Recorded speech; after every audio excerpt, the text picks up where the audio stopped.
आपको अगर इस माइक को लेना जो मैंने माइक लिया हुआ, अगर आपका ये आवाज़ क्वालिटी बढ़िया लग रहा है, इस माइक को लेना है तो मेरे वीडियो को डिस्क्रिप्शन बॉक्स में इस माइक का लिंक दिया हुआ है, जो कि आपको स्क्रीन पर यहाँ दिख रहा होगा।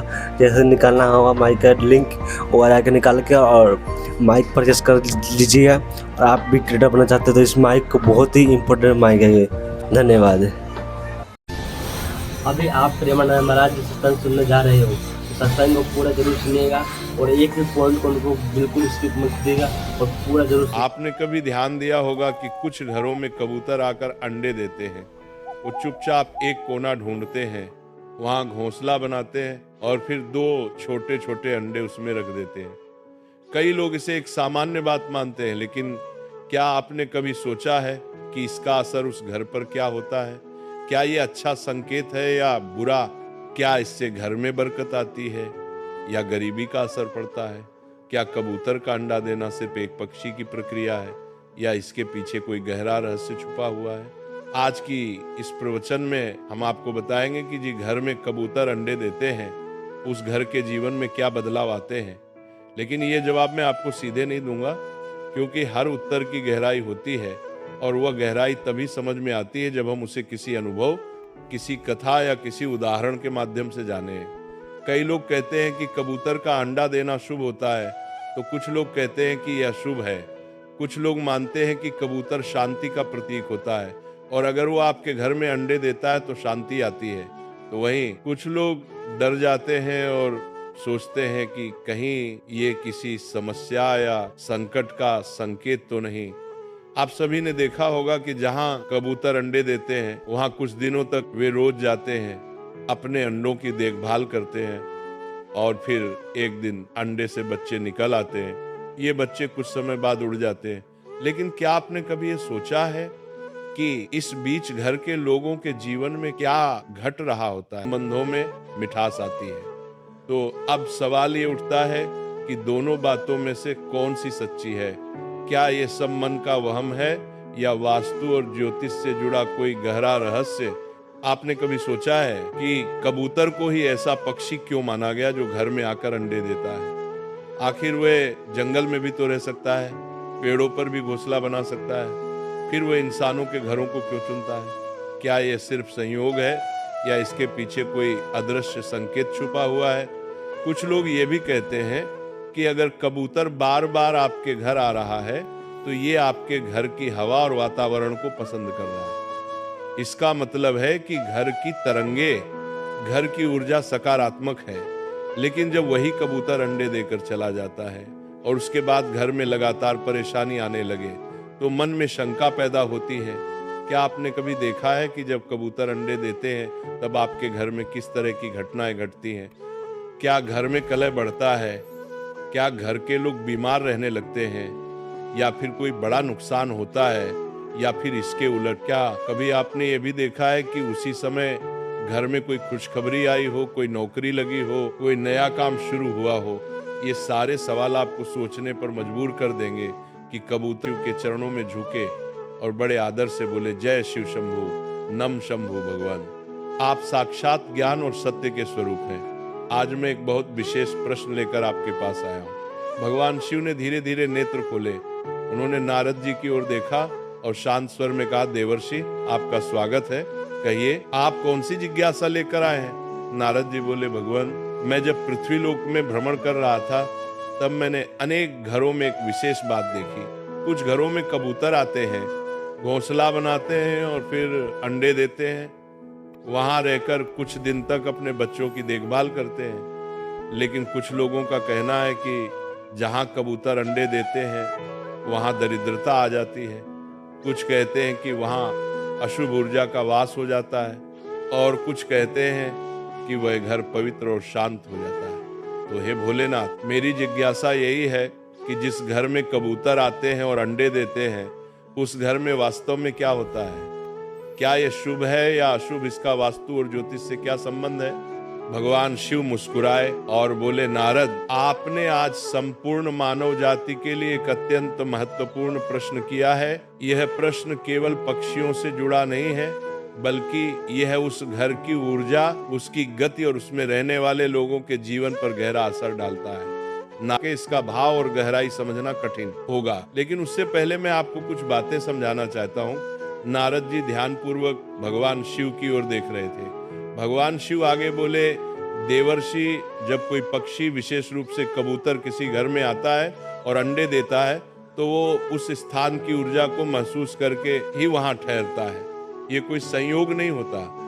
घर की दिशा, उसमें बहने वाली हवा, वहां की नमी, ध्वनि और कंपन, ये सब किसी जीव को आकर्षित करते हैं और जब वह जीव वहां अंडे देता है तो वो उस ऊर्जा के साथ जुड़ जाता है। नारद जी ने सहमति में सिर हिलाया और कहा, तो इसका अर्थ ये हुआ कि कबूतर का अंडा देना सिर्फ एक प्राकृतिक प्रक्रिया नहीं बल्कि ऊर्जा का संकेत है। भगवान शिव बोले, बिल्कुल देवर्षि, परंतु ये ऊर्जा सकारात्मक है या नकारात्मक, इसका निर्धारण कई बातों पर निर्भर करता है, जैसे उस घर के लोगों का व्यवहार, उनका सोचने का तरीका, उनका कर्म और उनके घर की वास्तु स्थिति।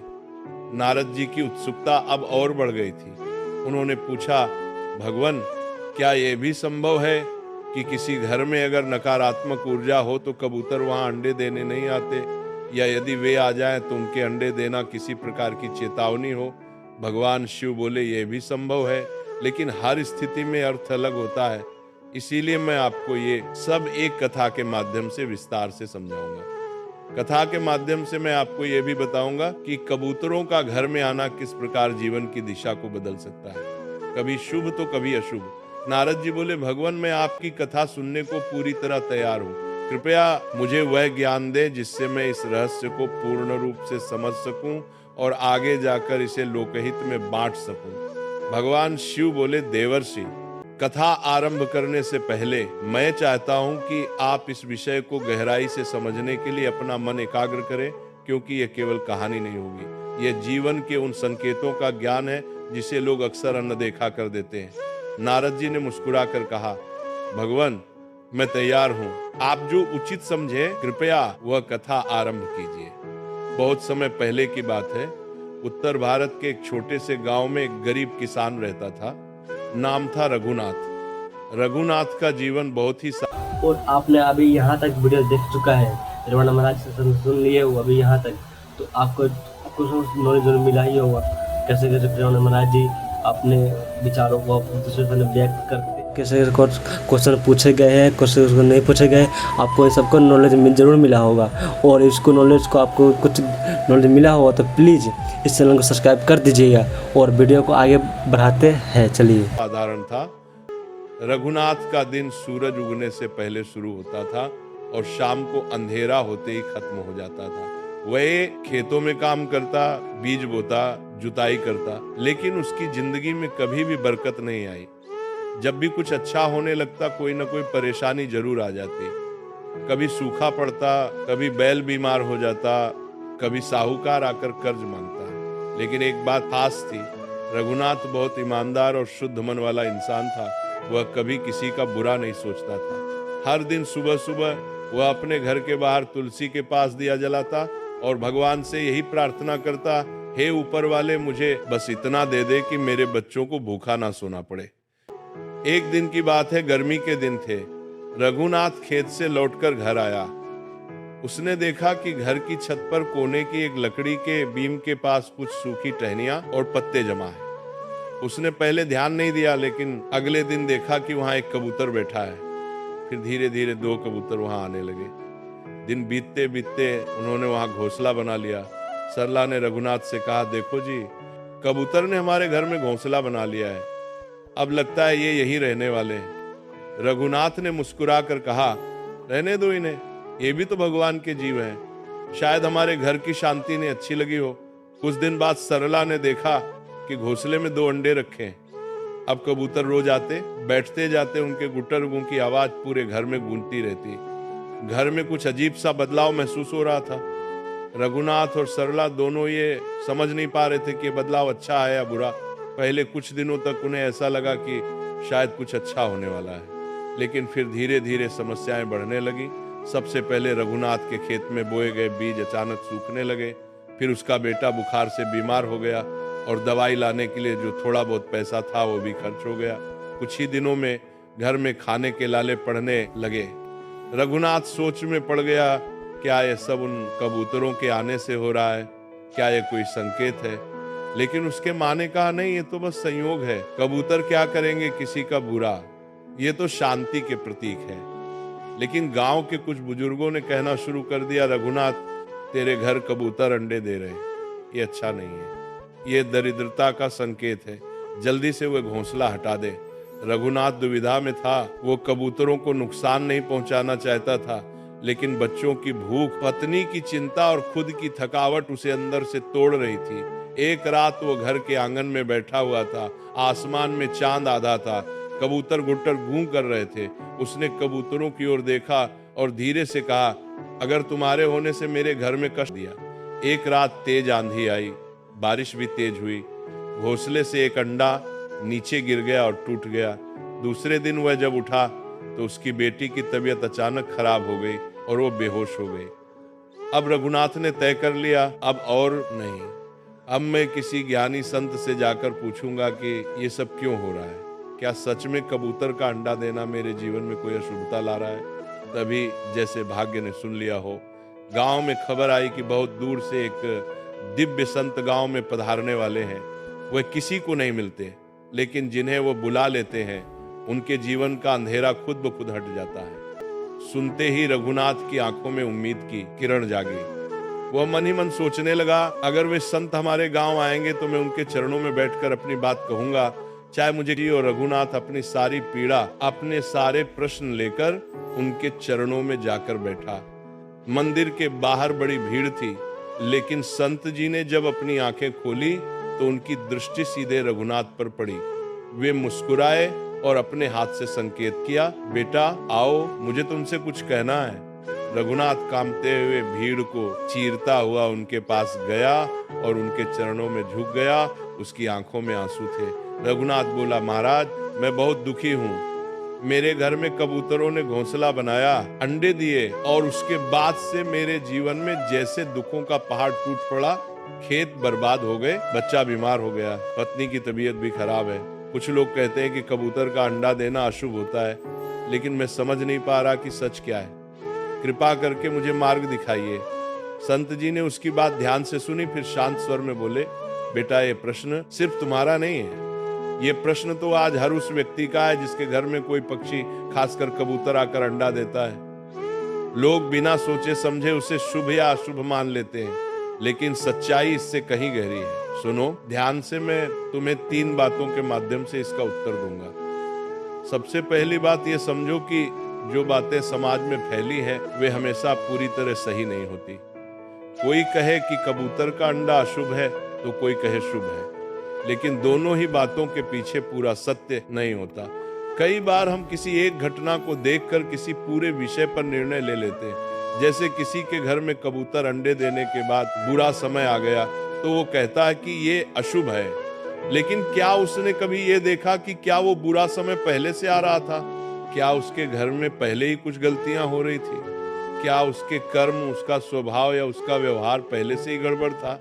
लोग एक ही बात को बार बार दोहराकर उसे सच मान लेते हैं, यही आधा सत्य है। इसलिए बेटा, ना तो तुरंत डर जाना और ना ही बिना सोचे उसे भाग्य मान लेना। दूसरी बात जो सबसे जरूरी है, जब कोई पक्षी, खासकर कबूतर, तुम्हारे घर में अंडे देता है तो वो कोई संकेत दे रहा होता है। वो पक्षी बिना कारण के नहीं आता, वो तुम्हारे घर की हवा, शांति और ऊर्जा को महसूस करता है। अगर घर में सुकून होता है तो वो वहीं घोंसला बनाता है, लेकिन अगर घर में नमी है, गंदगी है, अकेलापन है, टूटी फूटी जगह है, तो वहां भी वो आता है, क्योंकि उसे लगता है कि यहाँ कोई उसे नहीं रोकेगा। अब सोचो तुम्हारे घर में ऐसा क्या था कि कबूतर आया? क्या वह तुम्हारे घर की सकारात्मक ऊर्जा से खींच कर आया, या फिर उसे लगा कि ये घर खालीपन में डूबा हुआ है? ये समझना जरूरी है। और सबसे बड़ी बात, कबूतर का अंडा तुम्हारे जीवन की स्थितियों को नहीं बिगाड़ता, बल्कि जो बिगाड़ पहले से चल रहा होता है वह उसके आने के बाद साफ दिखने लगता है। जैसे एक आईना जो घर की हालात को दिखा देता है।